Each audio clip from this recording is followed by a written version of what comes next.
नमस्कार मित्रों, अभिनंदन है आप लोगों का हमारे JVN CIV मेड सिंपल के इस चैनल में। तो दोस्तों, आज के इस सेशन में हम लोग AVM के मोस्ट एक्सपेक्टेड क्वेश्चन का पार्ट नंबर 3 डिस्कस करेंगे।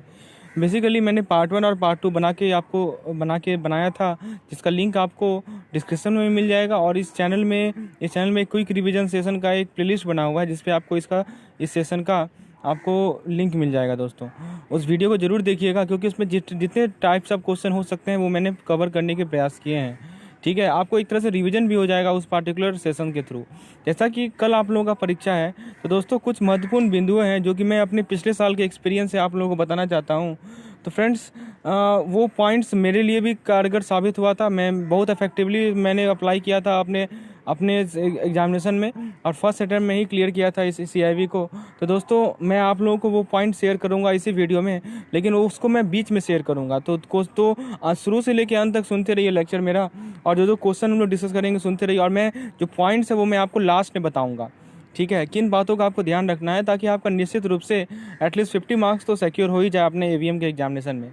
चलिए दोस्तों, शुरुआत करते हैं अपने इस लेसन को अपने पहले क्वेश्चन के साथ। पहले क्वेश्चन में कहा गया है, एरिक्सन मॉडल का जो प्रत्येक स्टेज होता है, देखिए स्पेलिंग गलत है यहाँ दोस्तों, साइकोलॉजिकल होगा। ठीक है, डेवलपमेंट का वो उसका कैरेक्टरिस्टिक्स क्या है दोस्तों। तो दोस्तों, पहला ऑप्शन है पीरियड ऑफ क्रिएटिविटी टेंशन, दूसरा ऑप्शन है an achievement scale for growth, और तीसरा ऑप्शन है डिफरेंट साइकोलॉजिकल क्रिसिस। तो दोस्तों, इसका याद रखिएगा, ए और चौथा ऑप्शन है A और C। तो इसका करेक्ट आंसर है ऑप्शन नंबर D, यानी जो एरिक्सन का जो मॉडल है साइकोलॉजिकल डेवलपमेंट का, उसमें एक पीरियड होता है क्रिएटिव टेंशन का, और साथ ही साथ एक डिफरेंट साइकोलॉजिकल क्रिसिस है उसके अंदर। नेक्स्ट क्वेश्चन 2 है हमारा, the positive changes in behaviour affect the functioning of the organisation. Obvious सी बात है, यानी बिहेवियर में ये जो पॉजिटिव चेंज आएगा वो हमारी ऑर्गेनाइजेशन के फंक्शन को अफेक्ट करेगा। तो इसको फाइनेंशियल बेनिफिट के टर्म में एक्सप्रेस किया जा सकता है, या रिटर्न ऑन ट्रेनिंग इन्वेस्टमेंट के टर्म में एक्सप्रेस किया जा सकता है। और इस इवैल्यूएशन को हम लोग क्या कहते हैं? ऑप्शन ए है रिएक्शन लेवल, ऑप्शन बी है लर्निंग लेवल, ऑप्शन सी है बिहेवियरल लेवल, और ऑप्शन डी है फंक्शनिंग लेवल। तो दोस्तों, क्वेश्चन में ही हिंट दिया हुआ है कि आपका जो बिहेवियर है वो आपके ऑर्गेनाइजेशन के फंक्शनिंग को अफेक्ट कर रहा है। तो ऑब्वियस ही बात है, इस इवैल्यूएशन को हम लोग फंक्शनिंग लेवल इवैल्यूएशन ही कहेंगे, यानी कि option number D correct answer है इसका। क्वेश्चन नंबर 3 देखते हैं दोस्तों। हमसे ये क्वेश्चन लीनियर प्रोग्रामिंग का क्वेश्चन है। दोस्तों, लीनियर प्रोग्रामिंग पे आपको एक केस स्टडी आप एक्सपेक्ट कीजिएगा, और लीनियर प्रोग्रामिंग सबसे आसान टॉपिक है दोस्तों। सिंप्लेक्स मेथड में ऑब्जेक्टिव फंक्शन बनाना, फिर ऑब्जेक्टिव फंक्शन के अलावा आपका जो आपका ये वेरिएबल्स होते हैं, इक्वेशंस होते हैं, वो बनाना, वो मैंने अच्छे तरीके से समझाया हुआ है अपने इस लेक्चर में, तो उसे जाकर आप जरूर देखें। और मेरे पास एक PDF कंपाइलेशन है इंपॉर्टेंट केस स्टडीज़ का, AVM मॉड्यूल B का। तो दोस्तों, जो लोग मेरे मेंबर्स हैं, मैंने उनके साथ शेयर किया है मॉड्यूल B के जितने भी केस स्टडी है उसका कंपाइलेशन। तो और फ्रेंड्स, मैंने उसमें समझाया भी है कि कैसे आप लोग केस स्टडी को सॉल्व करेंगे आसान तरीके से। चलिए इस क्वेश्चन को देखते हैं। क्वेश्चन में ये कहा गया है, ऑब्जेक्टिव फंक्शन को फॉर्मुलेट करना है और कंस्ट्रेंट को फॉर्मुलेट करना है एक सिचुएशन के लिए, जिसके लिए कंपनी को क्या करना है, टोटल कॉस्ट ऑफ मटेरियल को मिनिमाइज करना है दोस्तों। अब देखिए, हमारे पास जो मटेरियल है A और B मटेरियल है, ठीक है, और उसका कॉस्ट दिया हुआ है, A का कॉस्ट दिया हुआ है 25 रुपया और B का कॉस्ट दिया हुआ है 10 रुपया। और जो दो मटेरियल उसको कंबाइन करके एक प्रोडक्ट बनाया जा रहा है, जिसका वेट 50 पाउंड होना ही चाहिए। ठीक है, और दोस्तों ये पर पाउंड का कॉस्ट है, यानी 1 पाउंड का एक मटेरियल का दाम है 25 रुपया, और 1 पाउंड B मटेरियल का दाम है 10 रुपया। और दोनों को यदि जो कंबाइन कर दिया जाए तो जो प्रोडक्ट बनेगा उसका वेट 50 पाउंड होना चाहिए, और कम से कम A का 20 पाउंड और B का 40 पाउंड से ज़्यादा नहीं यूज होना चाहिए। देखिए, ये सब कंस्टेंट हमें दिया गया है, तो हमें सबसे पहले ऑब्जेक्टिव फंक्शन निकालना आना चाहिए दोस्तों। बहुत ही आसान है दोस्तों। अब आपके सामने देखिए 4 ऑप्शंस हैं। अब दोस्तों, करेक्ट आंसर इसका ऑप्शन नंबर है। मैं समझाता हूँ कैसे ये करेक्ट आंसर है दोस्तों। मान लेते हैं कि स्मॉल a और स्मॉल b आपका, देखिए पर पाउंड कॉस्ट दिया हुआ है ना। मान लीजिए कि कैपिटल A जो हमारा कैपिटल A मटेरियल है, उसका क्वांटिटी है स्मॉल a, ठीक है, पर स्मॉल A पाउंड, और कैपिटल B जो मटेरियल है उसका क्वांटिटी है स्मॉल b पाउंड। अब आप ये बताइए, 1 पाउंड का दाम कितना है कैपिटल A का? 25 रुपया। आपके पास कितना क्वांटिटी कैपिटल A का है? Small A। तो स्मॉल A का दाम कितना हो जाएगा? पर 25 इंटू A। उसी तरह B पे बताइए, B के 1 पाउंड का कितना दाम है? स्मॉल b, और हमारे पास कितना, 10 रुपया, और हमारे पास कितना क्वांटिटी है? Small b। तो टोटल कॉस्ट कितना हो जाएगा? 10 भी नहीं हो जाएगा। तो दोस्तों, टोटल कॉस्ट आपका कितना आ रहा है बताइए? टोटल कॉस्ट जो मटेरियल है उसका कितना आ रहा है? 25A प्लस 10B, जो कि हमारा ऑब्जेक्टिव फंक्शन हो गया। हमें दोस्तों कॉस्ट को मिनिमाइज ही तो करना है। ठीक है। तो हमारा ऑब्जेक्टिव फंक्शन क्या होगा, minimize C is equal to 25a + 10b subject to constraint. अब दोस्तों बात आती है कंस्ट्रेंट की। तो दोस्तों कंस्ट्रेंट क्या क्या है, क्या क्या, तो फ्रेंड्स कंस्ट्रेंट क्या होगी, देखिए कंस्ट्रेंट के लिए आपको क्या दिया हुआ है कि दोनों को जो कंबाइन करके जो प्रोडक्ट बनेगा उसका वेट जो है 50 पाउंड होना ही चाहिए। तो दोस्तों a + b का वैल्यू क्या होगा, इज इक्वल टू 50, ये तो पहला कंस्ट्रेंट है। दूसरा क्या दिया हुआ है कि कम से कम a का 20 पाउंड होना चाहिए। तो दोस्तों स्मॉल a का वैल्यू 20 से ज़्यादा होगा, स्मॉल a का वैल्यू 20 से ज़्यादा होगा। और क्या कर रहा है, not more than 40 pound of b can be use. तो दोस्तों स्मॉल b का वैल्यू 40 से कम होगा। तो फ्रेंड्स केवल कम ही नहीं होगा, बराबर भी नहीं हो सकता है, ठीक है। देखिए नो मोर देन कह रहा है ना, मतलब क्या हुआ, लेस देन और इक्वल टू, समझ रहे बात को। तो ये हमारा कांस्टेंट इक्वेशन, तो यही तो है सिंप्लेक्स। सिंप्लेक्स में कुछ और नहीं है दोस्तों, पहला काम हमारा यही रहता है कि ऑब्जेक्टिव फंक्शन को डिफाइन करो और कांस्टेंट इक्वेशन को डिफाइन करो। अब उसके बाद कुछ स्टेप्स होते हैं जो कि टेबुलर फॉर्मेट में मैंने शो करके दिखाया है। और दोस्तों एक केस स्टडी निश्चित रूप से आएगा कल, और इसमें आपको याद रखिएगा कि कुछ की रो होते हैं, कम से कम पूरा बनाना नहीं भी जानते हैं तो कम से कम की रो, की कॉलम, की एलिमेंट इतना बस जान लीजिए, कैसे की रो, की कॉलम, की एलिमेंट निकाला जाता है। क्वेश्चन आपको पिछले साल ऐसा ही क्वेश्चन था, एक केस स्टडी दे दिया था और उससे पूछा था कि इसमें से कौन सा की रो है, इसमें से कौन सा की एलिमेंट है। तो कम से कम इतना तो पता होना चाहिए दोस्तों। और यदि आपको सीखना है उसे तो ज़्यादा समय नहीं लगेगा, 5 से 10 मिनट लगेगा। मेरे चैनल पर आपको लीनियर प्रोग्रामिंग के वीडियोज़ में मैंने अच्छे तरीके से समझाया है दोस्तों कि ये हमारा की कॉलम होता है, ये हमारा की रो होता है और ये हमारा की एलिमेंट होता है। उसे जाके एक बार देख लीजिए। चलिए नेक्स्ट क्वेश्चन देखिए, हमसे कोरिलेशन कोएफिशिएंट निकालना है। एक्स और वाई वैल्यू दिया हुआ है, एक्स का वैल्यू दिया हुआ है 1 2 3 4 5, वाई का वैल्यू दिया हुआ है 11 12 34 43 56 और हमसे कोरिलेशन कोएफिशिएंट का वैल्यू निकालना है। आइए दोस्तों हम लोग स्टेप बाय सॉल्व करते हैं, एक बार आप खुद से ट्राई करके देखिए, अब मैं स्टेप बाय सॉल्व करके बताता हूँ। तो दोस्तों देखिए इसका करेक्ट आंसर है ऑप्शन नंबर बी, यानी कि 0.9989। अब मैं एक्सप्लेनेशन देता हूँ। पहला स्टेप क्या करना है, आपको मीन निकालना है एक्स एंड वाई का। एक्स का मीन निकालिए, मीन कैसे निकालते हैं, सबको जोड़ के जितना नंबर ऑफ एलिमेंट्स उसे डिवाइड कर दीजिए, यानी 15/5 यानी 3। अब वाई का मीन कैसे निकालिएगा, 166/5 यानी 33.2। अब दोस्तों standard deviation for Y input निकालिए और एक्स इनपुट निकालिए। कल मैंने फॉर्मूला बताया था, मेरा जो फॉर्मूला क्विक रिवीजन फॉर्मूला वाला सेशन है उसे जाके देखिए, ये फॉर्मूला है हमारे पास, यानी सभी एलिमेंट्स का मीन के साथ डिफरेंस का स्क्वायर का सम और डिवाइडेड बाय n-1 का अंडर रूट। तो आप यहाँ से सिग्मा एक्स निकाल सकते हैं, आपके सामने कैलकुलेशन है, ठीक है। तो वो आपका मिल जाएगा √308.7, इसका वैल्यू मिलेगा 17.5699। तो ठीक है दोस्तों, ये हमारा y का निकला। उसी तरह x का निकाल लीजिए, ठीक है। तो x का निकलेगा 1.5811। और एक और काम करना है, summation of x minus mu X into Y minus mu Y भी निकाल। दोस्तों यहाँ पे म्यू एक्स है हमारा मीन, x के वैल्यू का मीन, और म्यू वाई है हमारा y के वैल्यू का मीन, ठीक है। और आप क्या कीजिएगा, जितने भी x के एलिमेंट्स हैं उसको मीन से सब्ट्रैक्ट कीजिए और जितने भी y के एलिमेंट्स हैं उसको मीन सब्ट्रैक्ट कीजिए, और फिर क्या कीजिएगा, दोनों के प्रोडक्ट निकाल के सबको सम कर दीजिए। तो ये आपको मिल जाएगा दोस्तों 111। आप कोरिलेशन कोएफिशिएंट का फॉर्मूला तो पता ही होगा आपको, जो हमारा 111 है उसको नॉमिनेटर में लिखेंगे, नीचे में n-1 इंटू जो हमारा सिग्मा एक्स और सिग्मा वाई इसका प्रोडक्ट है, जो कि आपको मिल जाएगा 0.9989। तो कोरिलेशन कोएफिशिएंट निकल गया 0.9989। नेक्स्ट क्वेश्चन है, केमिस्ट्री का मार्क्स दिया हुआ है किसी टेस्ट का जो कि नॉर्मल डिस्ट्रीब्यूशन को फॉलो कर रहा है, जिसका मीन दिया हुआ है 65, स्टैंडर्ड डेविएशन दिया हुआ है 12। तो दोस्तों क्वेश्चन में क्या पूछा गया है कि कितने परसेंटेज स्टूडेंट का स्कोर 65 और 70 के बीच में है, ठीक है। तो दोस्तों ऑप्शन आपके सामने 4 ऑप्शन से आप देख सकते हैं। करेक्ट आंसर है ऑप्शन नंबर है, यानी 11%। आइए मैं सॉल्व करके बताता हूं दोस्तों, ये बहुत ही इंपॉर्टेंट क्वेश्चन है। स्टैंडर्ड डेविएशन का क्वेश्चन कभी भी मत छोड़िएगा, बहुत आसान क्वेश्चन पूछा जाता है। तो दोस्तों पहले जेड वैल्यू निकालिए। जेड वैल्यू का फॉर्मूला क्या है, sample value minus mean upon deviation. Sample value कितना है हमारा, सैंपल वैल्यू है हमारा 50, ठीक है। उसके बाद दोस्तों हमारा मीन कितना है, मीन है 65, क्योंकि हमारे पास केमिस्ट्रीज का जो टेस्ट है उसमें 50 सैंपल वैल्यू लिया गया, 50 सैंपल लिया गया है। और दोस्तों डेविएशन हम लोग निकालेंगे 12, तो वो कितना मिल जाएगा हमारा, देखिए डेविएशन हमें दिया हुआ है 12। एक लगता है यहाँ पे एक मिस्टेक हो गया है, 50 यहाँ पे 50 यहाँ मिसिंग है, ठीक है दोस्तों। तो आपसे यहाँ से जेड का वैल्यू निकलेगा, जेड का वैल्यू कितना मिलेगा दोस्तों, एक मिस्टेक है यहाँ पे मिस्टेक ये है कि ये 65 नहीं होगा, स्कोर बिटवीन 50 एंड 70 होगा। गलती से मैंने यहाँ 65 लिख दिया है, तो 50 माइनस 65 अपॉन 12 ये मिल जाएगा -1.25, ठीक है। मैं फिर से बता रहा हूँ दोस्तों, यहाँ पे करेक्शन आप कर लीजिएगा कि ये जो मैंने लिखा है ना 65 और 70 ये गलत है, ये है 50 और 70, ठीक है, तब आपका सही आंसर। तो तब आप जेड का वैल्यू 50 के कॉरस्पॉन्डिंग निकाल लीजिए, जो कि मिल जाएगा -1.25। अब ये जेड स्कोर आपका नेगेटिव है, तो हम क्या करेंगे, जेड टेबल में पॉजिटिव वैल्यू देखेंगे और तब उसमें से 0.5 से सब्ट्रैक्ट कर देंगे उसे। समझ रहे हैं बात को?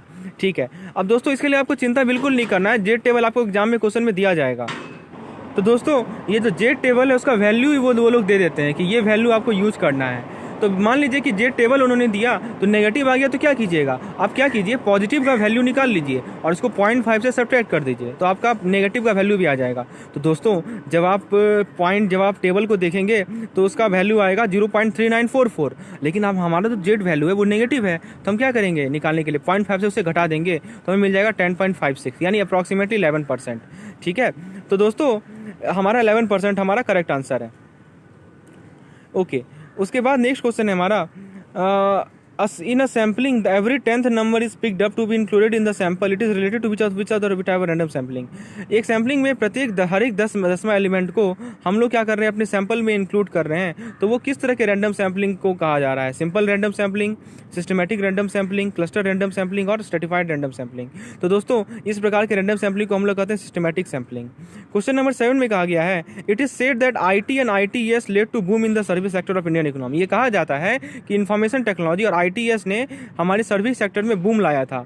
तो दोस्तों ITES का फुल फॉर्म पूछा गया है, information technology and efficient service, information technology and enable service, information technology enable service, information technology electronic service. तो दोस्तों ITES का फुल फॉर्म है इन्फॉर्मेशन टेक्नोलॉजी इनेबल सर्विस। इसके अंदर क्या होता है दोस्तों, इसके अंदर वाइड वैरायटीज ऑफ ऑपरेशंस होते हैं जो इन्फॉर्मेशन टेक्नोलॉजी को यूज़ करते हैं हमारे ऑर्गेनाइजेशन की एफिशिएंसी को बढ़ाने के लिए। ठीक है दोस्तों, चलिए अब एक क्वेश्चन है हमारा केस स्टडी टाइप का, जिसमें क्विक रेशियो पूछा गया है। कैश दिया हुआ है 2 लाख, डेटर दिया हुआ है 5 लाख, इन्वेंट्री दिया हुआ है 10 लाख, करंट लायबिलिटी दिया हुआ है 15 lakh, total current asset 25 lakh दिया हुआ है। तो क्विक रेशियो पूछा गया है। तो क्विक रेशियो का फॉर्मूला तो पता ही होगा आपको, quick asset upon current liability. तो क्विक एसेट कैसे निकालेंगे, तो जो 25 लाख है हमारा टोटल करंट एसेट, उसमें से हम लोग क्या करेंगे, हम लोग 10 लाख को सब्ट्रैक्ट कर लेंगे, यानी इन्वेंट्री को माइनस कर देंगे, तो ये हमारा नंबरेटर हो गया। और डिनोमिनेटर में हम लोग लिखेंगे करंट लायबिलिटी, जो कि हमारा 15 लाख। तो दोस्तों इसे सॉल्व कीजिएगा तो आपको आंसर मिलेगा 1:1, यानी option number A correct answer है। तो दोस्तों कुछ डाटा आपको भ्रमित करने के लिए भी दिया जाता है, तो उसे आपको यूज नहीं करना है। 9वां नंबर क्वेश्चन है दोस्तों, आपके सामने कुछ डाटा दी गई है, rent, profit, domestic income, mixed income, wages, salary, indirect tax, subsidies, depreciation. तो दोस्तों पूछा गया है कि ऑपरेटिंग सरप्लस निकालो।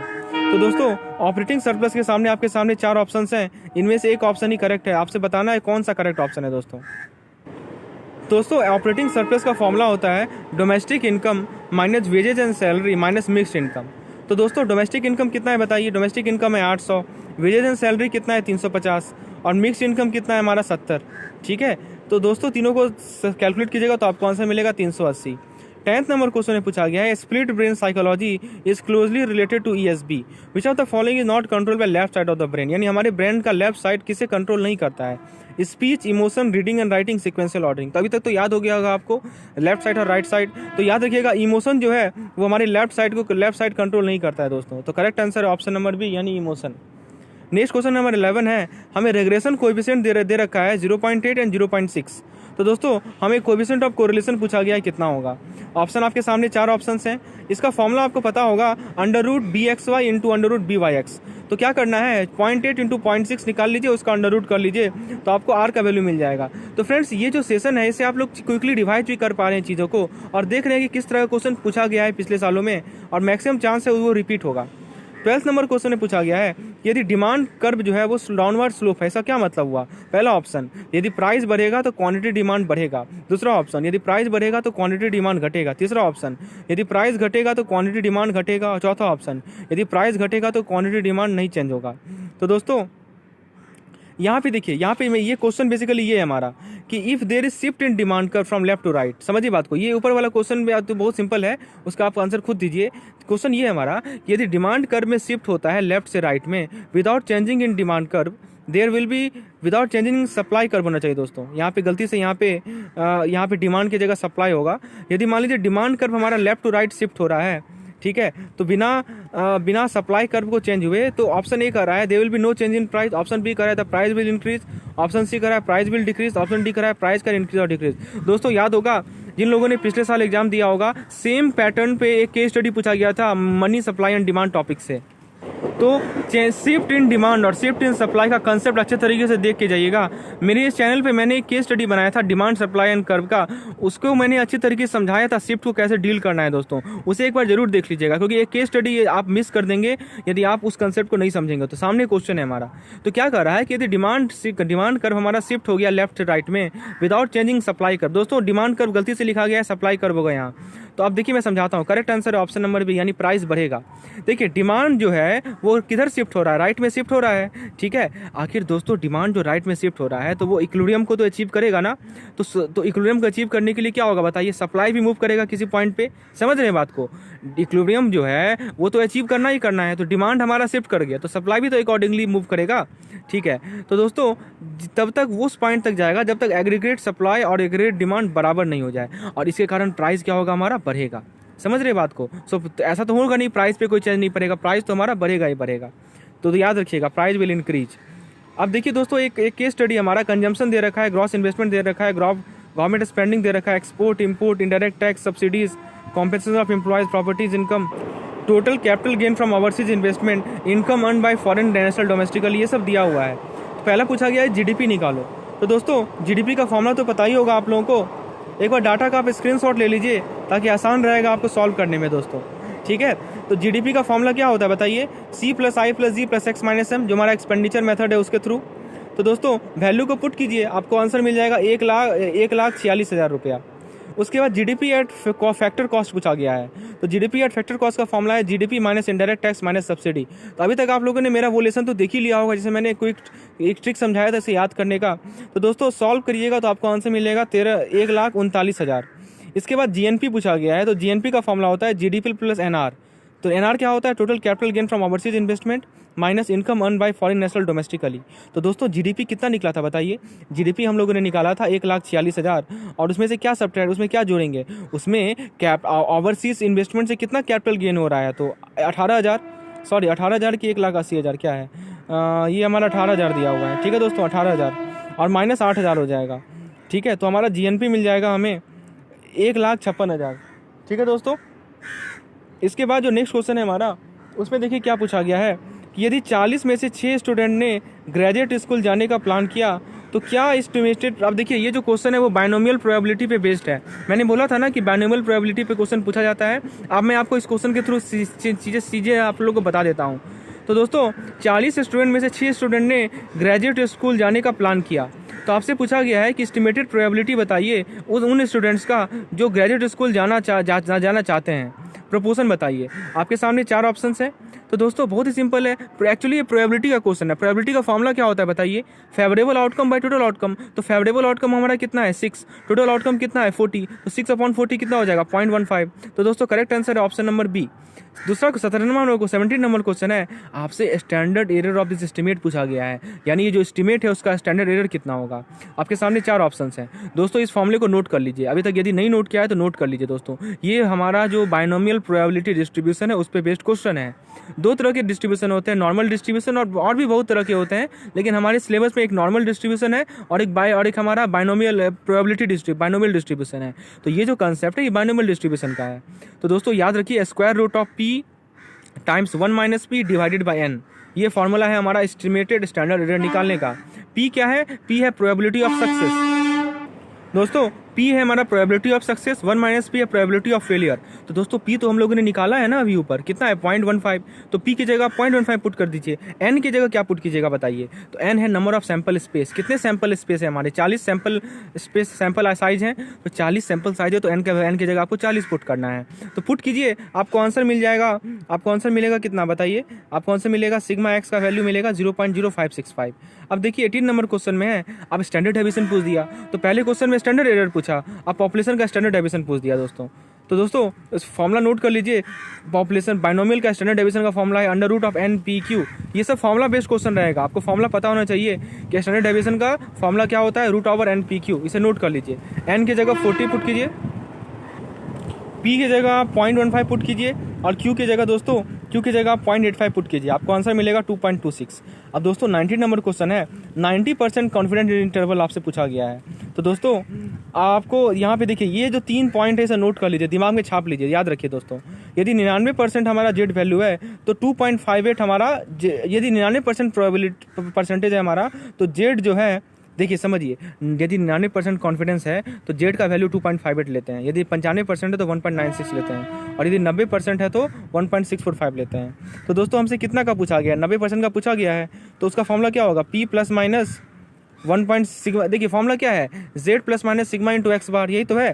तो दोस्तों P कितना है हमारा 0.15 प्लस और माइनस भी होगा, ठीक है। सिग्मा कितना निकाले थे हम लोग, याद कीजिए, सिग्मा हम लोगों ने अभी निकाला है, सिग्मा हमारा निकला था 0.0565, ठीक है दोस्तों। तो ये हमारा सिग्मा है, और एक्स बार कितना है दोस्तों 1.645, ये भी हम लोगों ने ऊपर निकाला है दोस्तों 1.645। तो दोस्तों इस वैल्यू को हम लोग यहाँ सब्स्टिट्यूट करेंगे इस फॉर्मूले में, तो हमें 90% कॉन्फिडेंस इंटरवल का रिजल्ट आएगा। ये आप क्वेश्चन पूछ सकते हैं कि 1.645 कहाँ से आया, तो जेड वैल्यू ही तो है, ठीक है। हाँ, जेड टाइम सिग्मा एक्स, ये तो फॉर्मूला होता है। तो 1.645 को 0.565 से मल्टीप्लाई करेंगे और इसमें 0.15 जोड़ देंगे, तो हमें आंसर मिल जाएगा 0.2429, ठीक है। तो कौन सा ऑप्शन लग रहा है, ऑप्शन बी करेक्ट लग रहा है आपको, ठीक है। तो ये इंटरवल पूछा है, तो एक तो प्लस के लिए ये निकला, अब एक माइनस के लिए भी निकालेंगे, तो माइनस के लिए जब निकालिएगा तो आपको मिल जाएगा 0.0571। तो दोस्तों इसीलिए एक बार प्लस के लिए लेना है, एक बार माइनस के लिए लेना है। फॉर्मूला हमारा वही है, फॉर्मूला मैंने यहाँ पे लिख दिया है, P plus minus 1.645 times sigma x, ठीक है। अब देखिए 95% के लिए पूछ दिया, 95% कॉन्फिडेंस इंटरवल लेवल बताओ, 95% कॉन्फिडेंस के लिए इंटरवल लेवल बताना है हमें। तो 95% के लिए जेड वैल्यू तो पहले बताइए कितना होता है, अभी मैंने बताया है दोस्तों 1.96 होता है, ठीक है। तो दोस्तों 0.15 प्लस 1.96 टाइम्स 0.0565, आपको आंसर मिल जाएगा 0.2607। ये हमारा प्लस के लिए है, और यदि माइनस के लिए निकालेंगे तो मिलेगा 0.0393। इसके बाद हमारा देखिए क्वेश्चन रेवेन्यू डेफिसिट का से रिलेटेड पूछा गया है। इसका फॉर्मूला क्या होता है, ऑप्शन ए total expenditure minus total receipt. तो दोस्तों रेवेन्यू डेफिसिट तो पता ही होगा, revenue expenditure minus revenue receipt, यही होता है, सी ऑप्शन करेक्ट है। नेक्स्ट क्वेश्चन है, what variation does moving average method eliminate. तो दोस्तों याद होगा टाइम सीरीज में मूविंग एवरेज मेथड था, मैंने अच्छे तरीके से समझाया है चारों के चारों मेथड्स को। तो मूविंग एवरेज मेथड जो है किस वेरिएशन को एलिमिनेट करता है, option A seasonal variation, option B cyclical variation, option C irregular variation, option D secular trend. दोस्तों करेक्ट आंसर है ऑप्शन नंबर डी यानी सेकुलर ट्रेंड। ध्यान रखिएगा मूविंग एवरेज मेथड जो है सीजनल, साइक्लिकल, इरेगुलर फ्लक्चुएशन को एलिमिनेट करता है, और दोस्तों ये सेकुलर ट्रेंड को एस्टेब्लिश करता है। तो दोस्तों करेक्ट आंसर क्या होना चाहिए, ऑल द थ्री, ठीक है। करेक्ट आंसर क्या होना चाहिए, ऑल द थ्री। यहाँ पे मान लीजिए कि ऑप्शन है आपका क्या, यहाँ पे यदि ये क्वेश्चन होता which variation does moving does not eliminate, दोस्तों एक मिस्टेक है, यहाँ पे डज नॉट होगा, डज नॉट रहता तब सेकुलर ट्रेंड होता, और एलिमिनेट किसको कहता है दोस्तों, सीजनल को, साइक्लिकल को और इरेगुलर को, ये तीनों को तीनों एलिमिनेट करता है। तो इस क्वेश्चन में एक आप करेक्शन कर लीजिएगा कि डज नॉट है यहाँ पे, ठीक है, डज नॉट 22 नंबर क्वेश्चन में, समझ रहे हैं बात को। चलिए अब नेक्स्ट क्वेश्चन हमारा सेंट्रल लिमिट थ्योरम से है। Central limit theorem assures such that the sampling distribution of mean, option A is always normal, option B is always normal for large sample size, option C approaches normality as sample size increases, D appear normal only when n is larger than 1000। तो दोस्तों इस question का correct answer है option number B. तो दोस्तों याद रखिएगा central limit theorem assume करता है कि जो सैंपल डिस्ट्रीब्यूशन है मीन का वो हमेशा नॉर्मल होता है लार्ज सैंपल साइज की। 24 नंबर क्वेश्चन में पूछा गया है, इरिक्सन मॉडल का पर्सनैलिटी मॉडल है उसका 8 स्टेज था, तो 5वां स्टेज कौन सा है। ऑप्शन ए है intimacy versus isolation, option B है initiative versus guilt, option C है trust versus mistrust, option D है आइडेंटिटी वर्सेज रोल डिफ्यूजन। तो दोस्तों करेक्ट आंसर इसका आइडेंटिटी वर्सेज रोल डिफ्यूजन, ये हमारा 5वां स्टेज है। अब देखिए एक हमारा करंट यील्ड से क्वेश्चन है, 25वां नंबर क्वेश्चन, कूपन बॉन्ड का 8% रेट दिया हुआ है और ट्रेड कर रहा है वो 10.25 पे, तो करंट यील्ड कितना होगा उसका। तो दोस्तों इसका करेक्ट आंसर है 7.8, ठीक है। कैसे निकालिएगा करंट यील्ड, तो करंट यील्ड का फॉर्मूला है annual coupon upon price. Annual coupon कितना होगा, तो दोस्तों आप एनुअल कूपन निकालिएगा तो 10.25 का 8% निकाल लीजिए, जो कि आपको अप्रॉक्स 80 के आसपास आएगा, ठीक है। मान लीजिए कि 1000 है, 1000 का 8% कितना होगा, 80 रुपया होगा, और प्राइस कितना है हमारा 10.25, ठीक है, समझ रहे हैं बात को, ठीक है। तो दोस्तों सॉल्व कीजिएगा तो 7.80 आपका correct answer, option number A correct है। अब देखिए दोस्तों सिमुलेशन से क्वेश्चन है, कौन सा स्टेटमेंट सिमुलेशन के लिए अप्रोप्रिएट है। पहला ऑप्शन कर रहा है simulation is a way of studying the effect of changes in real system through model, बहुत ही पॉइंट है दोस्तों। सिमुलेशन पे क्वेश्चन यदि आएगा तो उससे छोड़िएगा मत। सिमुलेशन सबसे आसान टॉपिक है मॉड्यूल बी का, समझ रहे हैं। मेरा एक वीडियो लेसन अवेलेबल है इस चैनल में सिमुलेशन का, उसको आप 5 से 10 मिनट देखिए, आपको कंसेप्ट बिल्कुल ही क्लियर हो जाएगा। और यदि उससे क्वेश्चन आया तो उसे जरूर आप बना के आइएगा दोस्तों, 5 मार्क्स आपका सिक्योर है। यदि आप हमसे पूछिए कि मॉड्यूल बी में सबसे आसान टॉपिक कौन सा है, तो सिमुलेशन है, उसे आप छोड़ के मत जाइए। तो दोस्तों यहाँ पे एक पूछा गया है कि सिमुलेशन एक वे है ये स्टडी करने का कि चेंज रियल सिस्टम में जो चेंज हो रहा है उसको मॉडल के थ्रू स्टडी करने का। बिल्कुल सही ऑप्शन है। 2 कह रहा है कि सिमुलेशन के लिए कंप्यूटर एक्सपीरियंस चाहिए और एक्सपर्टाइज चाहिए। तीसरा ऑप्शन कह रहा है कि सिमुलेशन जो है रियल थिंग का इमिटेशन है। तो दोस्तों सभी के सभी तो करेक्ट हैं ही, सभी के सभी चीज़ों की रिक्वायरमेंट है हमें, तो option 1, 2 and 3 all are correct. ठीक है दोस्तों, चलिए 27वां नंबर क्वेश्चन देखते हैं। ये भी देखिए सैम्पलिंग का क्वेश्चन है। एक पॉपुलेशन है जिसका कैपिटल एन दे रखा है 144, मीन दे रखा है। कैपिटल एन क्या होता है दोस्तों? पॉपुलेशन का साइज। मीन दे रखा है 24, तो हमसे उसका मीन ऑफ सैम्पलिंग डिस्ट्रीब्यूशन पूछा गया है जिसका सैंपल का साइज है 25। ठीक है, तो आपके सामने 4 ऑप्शंस हैं दोस्तों। यहाँ से बहुत ही पॉइंट मैं बताने वाला हूँ। आपके क्वेश्चन में क्या दिया हुआ है? आपके क्वेश्चन में पॉपुलेशन के बारे में कैपिटल एन दे रखा है, पॉपुलेशन के बारे में मीन दे रखा है, और दोस्तों पूछा क्या है? तो आपको सैंपल का मीन पूछा है। तो एक प्रॉपर्टी है सैम्पलिंग डिस्ट्रीब्यूशन का, वो याद रखिएगा कि जब पॉपुलेशन नॉर्मली डिस्ट्रीब्यूटेड होता है तो सैम्पलिंग डिस्ट्रीब्यूशन का जो मीन है वही पॉपुलेशन का भी मीन होता है। ये बहुत इंपॉर्टेंट प्रॉपर्टी है सेंट्रल लिमिट थ्योरम का, याद रखिएगा। मैं फिर से रिपीट कर रहा हूँ दोस्तों, जब भी हमारा पॉपुलेशन सैम्पलिंग डिस्ट्रीब्यूशन, जब भी हमारा नॉर्मल डिस्ट्रीब्यूशन है, डिस्ट्रीब्यूशन का नेचर कैसा हो, नॉर्मल डिस्ट्रीब्यूशन हो, तो पॉपुलेशन का मीन और सैंपल का मीन इक्वल है। आपको पॉपुलेशन का मीन यहाँ कितना दिया हुआ है बताइए? 24 दिया हुआ है, तो वही हमारा सैंपल का ही मीन हो जाएगा। तो इसमें कुछ करने की कोई आवश्यकता आपको है ही नहीं इस क्वेश्चन में। चलिए नेक्स्ट क्वेश्चन देखते हैं। नेक्स्ट क्वेश्चन हमारा बिजनेस साइकिल से है। Recessionary phase of business cycle में क्या होता है? ऑप्शन ए, मनी का परचेजिंग पावर घट जाता है रैपिडली। ऑप्शन बी, अनएम्प्लॉयमेंट का रेट बढ़ जाता है dramatically. Option C, potential national income will exceed actual national income, यानी जो पोटेंशियल नेशनल इनकम है वो एक्चुअल नेशनल इनकम से ज़्यादा हो जाएगा। और option D, actual national income जो है वो पोटेंशियल नेशनल इनकम से ज़्यादा हो जाएगा। तो दोस्तों करेक्ट आंसर है ऑप्शन नंबर सी। देखिए रीजन में होता क्या है कि जो पोटेंशियल नेशनल इनकम है वो एक्चुअल नेशनल इनकम से ज़्यादा हो जाता है। रीजन है मंदी का दौर होता है ना दोस्तों, तो एक्चुअल नेशनल इनकम कम हो जाती है। ठीक है, 29 नंबर क्वेश्चन में है, which of the following would not be included in calculation of gross domestic product that is GDP. इनमें से किसे नहीं इंक्लूड किया जाएगा जब हम जीडीपी को कैलकुलेट करेंगे? ए, परचेज ऑफ न्यू होम, यानी मान लीजिए कि हम नया घर खरीदे हैं, उसको परचेज करने का प्राइस। उसके बाद दूसरा है ऑटोमोटिव वर्कर वेजेस, यानी जो ऑटोमोटिव मोबाइल का वर्कर है उसका जो वेज मिल रहा है वो।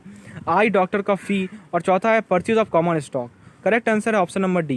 देखिए जीडीपी क्या होता है दोस्तों, इसका एक्सप्लेनेशन समझिए। जीडीपी है ग्रॉस डोमेस्टिक प्रोडक्ट, ये मार्केट प्राइस होता है फाइनल गुड्स एंड सर्विस जो कि हम कंट्री में प्रोड्यूस किए हैं उसका।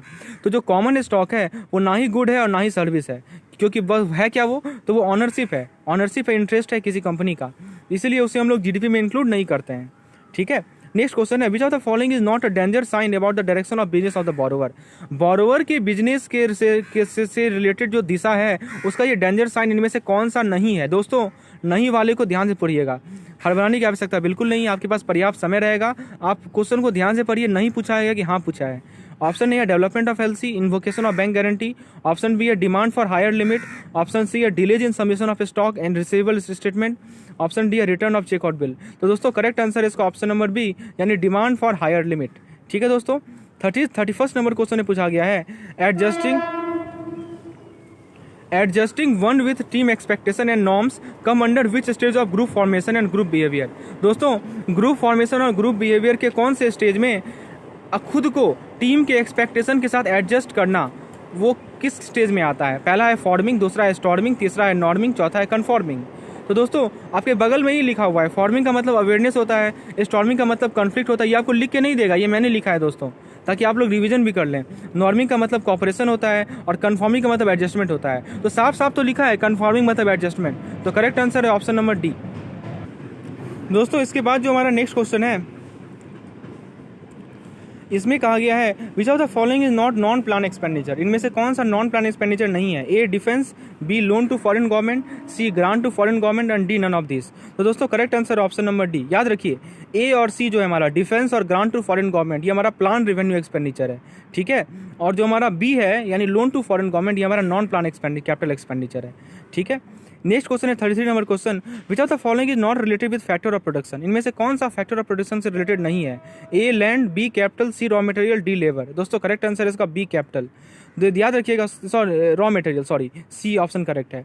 याद रखिएगा फैक्टर ऑफ प्रोडक्शन इकोनॉमिक्स में 4 हैं, एक है लैंड, लेबर, कैपिटल और एंटरप्रेन्योर। तो दोस्तों लैंड भी है, लेबर भी है, कैपिटल भी है, लेकिन रॉ मटेरियल नहीं है। तो ऑप्शन करेक्ट आंसर है option number C.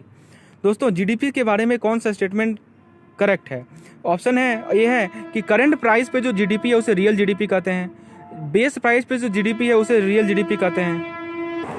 Option number C है, दोनों सही है। ऑप्शन नंबर डी है, कोई भी सही नहीं है। तो दोस्तों ये तो आपको पता ही होगा, correct answer option number B. ध्यान रखिए, बेस प्राइस पे जीडीपी को रियल जीडीपी, और जो हमारा करंट ईयर है उसको हम लोग नॉमिनल जीडीपी कहते हैं। और जीडीपी डिफ्लेटर तो ऐसे ही निकलता है दोस्तों, आप लोगों को बताया था मैंने, ठीक है। तो जो हमारा करंट प्राइस पे जीडीपी है वो नॉमिनल जीडीपी होता है और वो रियल जीडीपी नहीं होता है दोस्तों। अब देखिए केस स्टडी है बॉन्ड वैल्यूएशन पे, बॉन्ड वैल्यूएशन जो टॉपिक है उस पर एक केस स्टडी है दोस्तों। तो फ्रेंड्स देखिए, हमारे पास जो बॉन्ड 1 है उसका फेस वैल्यू 100 है और बॉन्ड 2 का भी फेस वैल्यू 100 है। उसके बाद एनुअल कूपन है बॉन्ड 1 का 10%, एनुअल कूपन है बॉन्ड 2 का 8%, टर्म टू मैच्योरिटी है बॉन्ड 1 का 4%, 4 साल का, और टर्म टू मैच्योरिटी है बॉन्ड 2 का 3 साल का। मार्केट प्राइस है बॉन्ड 1 का 90 रुपया और मार्केट प्राइस है बॉन्ड 2 का 80 रुपया। इसका स्क्रीनशॉट आप ले लीजिए, और यदि आपको इस पीडीएफ की रिक्वायरमेंट है तो नीचे व्हाट्सएप में मुझे कॉन्टैक्ट कीजिए। तो दोस्तों पहला क्वेश्चन पूछा है कि बॉन्ड 2 का यील्ड बताना है, आपको करंट यील्ड बताना है। आइए दोस्तों मेरा एक्सप्लेनेशन को देखिए। तो दोस्तों करंट यील्ड का फॉर्मूला क्या होता है? Annual return is equal to MP times current yield. तो करंट यील्ड का फॉर्मूला क्या है? Market return annual return by MP. अब दोस्तों एनुअल रिटर्न कैसे निकालिएगा बताइए? किस बॉन्ड का पूछा गया? बॉन्ड 2 का पूछा गया है ना, तो 100 का 8% निकाल लीजिए, कितना होगा? 8 होगा, वो एनुअल रिटर्न है। तो नंबरेटर में 8 लिख दीजिए और डिनोमिनेटर में आप क्या लिखिएगा? मार्केट प्राइस लिखिएगा, यानी 80। तो 8/80 कितना होगा दोस्तों? 8/80 यानी 0.1 हो गया। यदि परसेंटेज में निकालिएगा तो 10% होगा। तो बॉन्ड 2 का करंट यील्ड कितना हो गया? 10%। क्वेश्चन नंबर 2 है बॉन्ड 1 और 2 का वाईटीएम निकालना है। तो दोस्तों वाईटीएम का फॉर्मूला देखिए, coupon plus FB minus market value divided by N fold divided by FB plus MB divided by 2 × 100। तो कूपन कितना है हमारा? किसके लिए पूछा गया है दोस्तों? बॉन्ड 1 और 2 दोनों के लिए। तो एक के लिए 2 के लिए निकाल लीजिए, तो वैसा ही 1 के लिए भी निकाल सकते हैं खुद से। तो 1 के वाईटीएम का फॉर्मूला है, कूपन कितना दिया हुआ है? 8 दिया हुआ है। एफबी कितना दिया हुआ है? 80। एमबी मार्केट वैल्यू कितना है? सॉरी एफबी है 100, मार्केट वैल्यू है 80, और नंबर ऑफ ईयर्स कितना है? 3 साल। देखिए बॉन्ड 2 का 3 साल दिया हुआ है ना टर्म टू मैच्योरिटी, तो एन कितना हो जाएगा? 3 ईयर्स हो जाएगा। वैल्यू को पुट कीजिए, आपको वाईटीएम मिल जाएगा 16.29%। दोस्तों बॉन्ड वैल्यूएशन पे इस प्रकार का केस स्टडी आ सकता है, तो आपको फॉर्मूला एकदम क्रिस्टल क्लियर होना चाहिए। और यदि फॉर्मूला को रिवाइज करना है तो मेरा जो क्विक रिवीजन सेशन का वीडियो मैंने कल ही डाला था, उसे एक बार देखिए। मैक्लाउड ड्यूरेशन बॉन्ड 1 का पूछा गया है, तो दोस्तों फॉर्मूला आपको पता होगा, इसे आप खुद से कैलकुलेट कीजिए दोस्तों। मैक्लाउड ड्यूरेशन का कैसे निकालते हैं? डिस्काउंट फैक्टर से मल्टीप्लाई करके, ठीक है। 8/1 + r plus 8/1 + r square plus 8/1 + r cube, आपको आंसर मिलेगा 2.78। और मॉडिफाइड ड्यूरेशन निकालिए, तो मॉडिफाइड ड्यूरेशन का फॉर्मूला है ड्यूरेशन अपॉन 1 + यील्ड। यील्ड कितना है दोस्तों? 10%। अभी हम लोगों ने निकाला है दोस्तों। यील्ड जो है हमें देखिए क्वेश्चन में दिया हुआ है, यील्ड कितना है दोस्तों? 10%। तो आप इस बेसिस पे आप मैक्लाउड ड्यूरेशन निकालेंगे तो आपको मिलेगा 2.7, ये मिलेगा आपको दोस्तों 2.53। अब देखिए 39 नंबर क्वेश्चन है, macro economics is not concern with A employment in the economy, B GDP, C price index, और D none of the above. तो आंसर करेक्ट आंसर है बी जीडीपी। याद रखिएगा कि जो हमारे मैक्रो इकोनॉमिक्स के अंदर आते हैं वो इन्फ्लेशन आते हैं, अनएम्प्लॉयमेंट आते हैं, रेट ऑफ इकोनॉमिक ग्रोथ आते हैं, और मूवमेंट इज बिजनेस साइकिल आते हैं। उससे जीडीपी से कोई मतलब नहीं है। 14 नंबर क्वेश्चन है, एक सीनियर क्लर्क है किसी बैंक में, उसको ऑफिसर में प्रमोट कर दिया गया और उसको नया रोल दे दिया गया, लेकिन वो जो है नया रोल का चार्ज नहीं ले पा रहा है इफेक्टिवली, यानी वो जो काम है उसे परफॉर्म नहीं कर पा रहा है इफेक्टिवली। तो वो कौन सा स्टेज को एक्सपीरियंस कर रहा है? रोल सेट कॉन्फ्लिक्ट को, रोल एम्बिग्यूटी को, रोल स्टैग्नेशन को, और इंटर रोल कॉन्फ्लिक्ट को। करेक्ट आंसर रोल स्टैग्नेशन, ठीक है। तो दोस्तों इस प्रकार से ये हमारा 40 क्वेश्चन का सेट यहीं समाप्त हुआ। अब मैं आपको कुछ ट्रिक्स बताता हूँ जिससे जो कि आपको काफ़ी ज़्यादा हेल्पफुल साबित होगी आने वाले कल के एग्जामिनेशन में, और इस ट्रिक को आप बीएफएम के एग्जाम में भी अप्लाई कर सकते हैं दोस्तों। तो दोस्तों जैसा कि आपको पता है कि हमारा जो पेपर होगा ईवीएम का वो 2 घंटे का पेपर होगा, ठीक है दोस्तों। 2 घंटे का पेपर होगा और आपको 120 मार्क्स, आपको टोटल जो है 100 मार्क्स के क्वेश्चन रहेंगे, ठीक है। 100 क्वेश्चन लगभग रहते हैं और कोई नेगेटिव मार्किंग तो है नहीं। तो सबसे पहला पॉइंट ध्यान रखिएगा कि एक भी क्वेश्चन छूटे नहीं, शुरू से लेकर अंत तक सभी क्वेश्चन को देखना है। अब मैं तरीका बताता हूँ कैसे देखना है। ये मैंने खुद का एक्सपीरियंस है, वो मैं आपके साथ शेयर कर रहा हूँ। आपको दोस्तों करना क्या है कि आप सबसे पहले पेपर को 2 या 3 पैटर्न में पढ़ेंगे उसे। देखिए चूंकि आपके सामने ऑब्जेक्टिव क्वेश्चंस रहेगा, तो फ्रेंड्स आप ऐसा कीजिएगा कि सबसे पहला बार रीडिंग मारिएगा शुरू से लेकर अंत तक। मैं बता रहा हूँ ऐसा बिल्कुल मत कीजिएगा कि एक क्वेश्चन पहला वाला आया उस हिसाब से चल रहे हैं, बिल्कुल नहीं। 1 से लेकर 100 क्वेश्चन तक एक बार रीडिंग मार लीजिए, ठीक है, रीडिंग बनने का मतलब क्या हुआ, वैसा क्वेश्चन को पहले सॉल्व कीजिए जो आप देखते ही आंसर कर पा रहे हैं। समझ रहे हैं बात को, वो सबसे ईजीएस्ट टाइप ऑफ क्वेश्चन है। अपने पेपर पैटर्न सॉल्विंग को 3 पार्ट में डिवाइड कर लीजिए दोस्तों। सबसे पहला पार्ट में अब जैसे मान लीजिए कि यही आपके सामने ये पेपर है, ठीक है, मैं अपना स्ट्रेटजी बताता हूँ। मैं क्या करूँगा, मैं पहला क्वेश्चन पढ़ूंगा, मुझे पता है अरे ये तो मुझे आता ही नहीं है, मैं आगे बढ़ जाऊँगा। मैं आगे देखूंगा, अरे हाँ ये थर्ड क्वेश्चन तो आसान है मेरे लिए, मैं थर्ड क्वेश्चन को तुरंत मतलब कि 10 मिनट या 10 सेकंड के अंदर या 1 मिनट के अंदर आंसर कर सकता हूँ, तो मैं थर्ड को टिक लगा के आगे भागूंगा। ठीक है, उसके बाद जो हमारा जो हमको लगेगा कि हाँ ये मैं बना सकता हूँ दोस्तों, उसे मार्क फॉर रिव्यू कर दीजिए। देखिए कुछ क्वेश्चन होगा जिसको आप जान रहे हैं कि बनाने में थोड़ा समय लगेगा, ठीक है, तो उसे मार्क फॉर रिव्यू कर दीजिए। तो इस प्रकार से आप जैसे मान लीजिए कि हमको लगा 5वां क्वेश्चन में ज़्यादा लेंदी है, ठीक है, ऐसे मार्क फॉर रिव्यू हम कर दिए। पहला जो राउंड है उसका मैं बात कर रहा हूँ दोस्तों, ठीक है। उसके बाद जैसे मान लीजिए कि मैं आया 7वां नंबर क्वेश्चन पे, ये मुझसे एकदम डायरेक्टली मैं आंसर कर सकता हूँ इसका, ठीक है, तो मैं तुरंत आंसर करके आगे भागूंगा। तो एक बार 1 से लेके 100 नंबर क्वेश्चन तक पूरा घूम लीजिए पहला काम। ये आपको लगभग 30 मिनट के अंदर आराम से हो जाएगा। पहले 30 मिनट में यही करना है, ऐसा नहीं कि पहले क्वेश्चन में लग गए हैं और उसमें 5 मिनट लगा दिए, 6 मिनट लगा दिए, 10 मिनट लगा दिए। तो इस प्रकार से ऐसे ही लोगों का क्या होता है कि वो एग्जाम जब दे के आएंगे बोलेंगे कि मेरा लास्ट का 30 क्वेश्चन मैंने देखा ही नहीं था, और हो सकता है वही लास्ट का 30 क्वेश्चन आसान था। ठीक है दोस्तों, तो ये पहली बात ध्यान रखिएगा कि शुरू से लेके अंत तक पहले राउंड में पहला काम ये करना है कि शुरू से लेके अंत तक जो है जितने भी क्वेश्चंस हैं उसे देख लेना है। ठीक है, चलिए दूसरा पॉइंट आपको क्या ध्यान रखना है कि अब आपने एक राउंड देख लिया, अब आपको क्या करना है कि कुछ जो आपने टिक लगाया पहले राउंड में, तो वो तो आप निश्चित रूप से श्योर हैं कि ये तो सही होना ही होना है। अब जब दूसरे राउंड में आप आइएगा तो आप क्या कीजिए, जिस क्वेश्चन को आपने मार्क फॉर रिव्यू अभी रखा है, क्योंकि आपको पता है पहले राउंड में 2 काम करना है, जो आप श्योर हैं कि यही आंसर है उसे टिक मार दीजिए, ठीक है, जिसमें आपको 1 मिनट से कम टाइम लग रहा है उसमें, और जो क्वेश्चन लग रहा है कि थोड़ा टाइम लगेगा तो उसको मार्क फॉर रिव्यू कर दीजिए, उसे बनाइए मत अभी। पहले क्या होता है, कॉन्फिडेंस को गेन करना होता है। अब आप कॉन्फिडेंस गेन कर चुके हैं क्योंकि आपको लग रहा है कि नहीं पेपर तो मेरे लिए आसान है, क्योंकि आपने बहुत सारा क्वेश्चन को टिक भी कर लिया है। अब आपको क्या करना है दोस्तों, दूसरा राउंड स्टार्ट करना है। जिस क्वेश्चन को आपने मार्क फॉर रिव्यू रखा था उसे आप अटेम्प्ट कीजिए। अब आप टाइम भूल जाइए, जितना टाइम लग रहा है लगने दीजिए उसमें, ठीक है। तो जितना टाइम लग रहा है लगने दीजिए, लेकिन तब आप जाके मार्क फॉर रिव्यू वाले क्वेश्चन को अटेम्प्ट कीजिए। तो अब आप देखिएगा कि मार्क फॉर रिव्यू धीरे धीरे आपका जो है वो ब्लू वाला टिक बढ़ते जाएगा। समझ रहे हैं बात को, हाँ। और फिर क्या करना है, और क्वेश्चन को छोड़िएगा मत। तो आपने सेकंड राउंड भी कर लिया। अब जो तीसरा राउंड है उसमें क्या करना है दोस्तों, तीसरा राउंड में जो आपसे नहीं बन रहा है उसको भी टिक लगाइए। अब वो कैसे बताता हूँ, मैं कुछ ट्रिक बताता हूँ दोस्तों। जब भी क्वेश्चन में आपका लंबा जो ऑप्शन रहता है वो सही होता है जनरली, तो जिस ऑप्शन में ज़्यादा लंबा चीज़ लिखा हुआ है, तो यदि आपको कुछ नहीं पता है, आप पूरा ब्लैंक है उस पार्टिकुलर क्वेश्चन के बारे में, तो उसे आप टिक लगा के आ सकते हैं। ठीक है, ये सबसे लास्ट में करना है दोस्तों, ये ऐसा नहीं कि सभी क्वेश्चन में आप यही लगाना स्टार्ट कर दें। तो जनरली ये देखा गया है कि जो क्वेश्चन सबसे ज़्यादा लंबा होता है, ये सब कुछ चीट कोड है दोस्तों। जो ऑप्शन सबसे ज़्यादा लंबा होता है वो ज़्यादा चांस है सही होने का।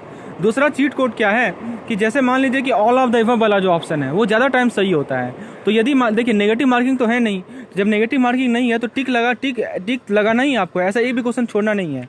ठीक है, तो जब आपको पूरा ब्लैंक है, कुछ नहीं पता है, तो आप क्या कीजिए, ऑल ऑफ द अबव जो है ऑप्शन उसको टिक लगाइए यदि ऑप्शन में है तो, हाँ। और जो आपका न्यूमेरिकल वाला है उसमें तो कुछ कर ही नहीं सकते हैं आप, ठीक है। तो न्यूमेरिकल वाले में क्या क्या होता है, कभी कभी देखिएगा कुछ वैल्यू जैसे +0.371 और -0.371 ऐसे करके 2 ऑप्शन है।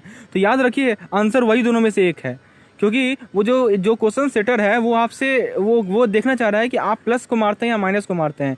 जरा सा सिली मिस्टेक होगा तो आपका आंसर गलत होने का चांस रहता है। तो फ्रेंड्स ये ध्यान रखिएगा। इसके अलावा एक और पॉइंट ध्यान रखिएगा कि किसी भी क्वेश्चन को प्रेस्टीज इशू मत बनाइएगा। ये मत सोचिएगा कि मैं तो रेशियो एनालिसिस को पूरा पढ़ के आया हूँ, ऐसा हो ही नहीं सकता कि मैं कोई क्वेश्चन नहीं बना पाऊँ। ये इशू मत रखिएगा, क्योंकि पता चला कि उसी क्वेश्चन को सॉल्व करने में आप 15 से 20 मिनट लगा दिए, जो कि फ़ायदा ही नहीं था। समझ रहे हैं बात को। तो इस बात को ध्यान रखिएगा कि जिस तरह से मैं बता रहा हूँ राउंड 1, राउंड 2, राउंड 3 का, उस मेथड को फॉलो कीजिए। आसानी से आप 50 मार्क्स आराम से स्कोर कर लेंगे। जब आप पेपर दे के उठेंगे तो देखेंगे आपके सामने जो स्कोर है वो 50+ रहेगा निश्चित रूप से। तो इसे फॉलो कीजिएगा दोस्तों। और यदि आपको आगे आने वाले पेपर यानी BFM और रिटेल की यदि पार्टिकुलर केस स्टडीज़ की रिक्वायरमेंट है या PDF की रिक्वायरमेंट है तो आप मुझे कंसल्ट कर सकते हैं नीचे। तो friends all the best for your examination. धन्यवाद।